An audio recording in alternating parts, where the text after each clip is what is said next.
তো দেখতেই পাচ্ছেন এইখানে যে ড্রাগন গাছগুলো রয়েছে তার ডালগুলি বেশ ভালোভাবে বড় হয়ে গিয়েছে এবং এইখানেও তাই দুটো ড্রাগন গাছের ডালটা বেশ বড় হয়ে গিয়েছে অল্প সময়ের মধ্যে। কিন্তু যদি এই তিনটে গাছের কথা যদি বলা হয় তাহলে দেখবেন এখান থেকে ডাল তো বেরিয়েছে কিন্তু খুব ছোট ছোট ডাল এখনও রয়েছে, কিন্তু এই গাছগুলি কিন্তু একই সময় লাগানো এবং এই গাছটি তো প্রায় 1 মাসের বেশি সময় লেগে গিয়েছিল এই ছোট্ট একটি ডাল বেরোতে।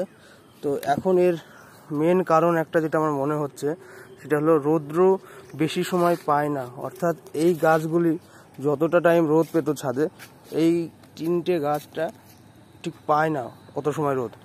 তো এই কারণে আমি ভাবছি এই পুরো ব্যাকটপে যে গাছগুলি লাগানো আছে পুরো এখান থেকে সরিয়ে এনে এরকমভাবে দেবো এবং দেওয়ার পরে এখানে রাখবো এবং রাখার পরে কি একটা প্ল্যান আছে আমার সেটা আমি পরে জানাচ্ছি।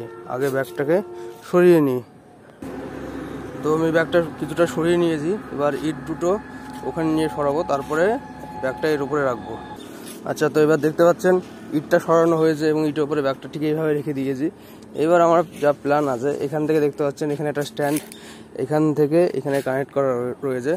সচরাচর আপনারা দেখেন যে ড্রাগন গাছে গোল মতো একটা রিং দেওয়া থাকে, হ্যাঁ ঠিক আছে, একটা স্ট্যান্ড দেওয়া থাকে তারপরে গোল মতো রিং দেওয়া আছে।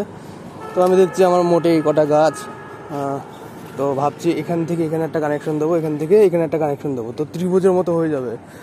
তো যে রিংয়ের দরকার ছিল সে রিংয়ের কাজটা এইভাবে ত্রিকোণ আকারে করে দেবো এবং এই ডালগুলি যেটা রয়েছে সেটা এই সাইডে নিয়ে আসবো যাতে পরবর্তী সময়ে আর রিংয়ের প্রয়োজন না পড়ে।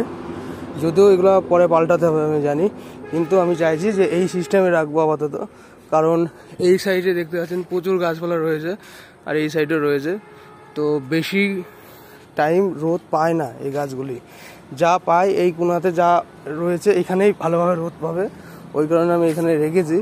তো আপাতত তিনটে টবের গাছগুলো যেন সমানভাবে রৌদ্র যাতে পায় তার জন্য এই ব্যবস্থা করা, এবং আমি চাইবো যে এখান থেকে এখানে এই ত্রিকোণ আকারে কানেকশনটা দেওয়ার যাতে পরে রিংয়ের প্রয়োজন না পড়ে। তো ভিডিওতে আপাতত একটা করে নিই।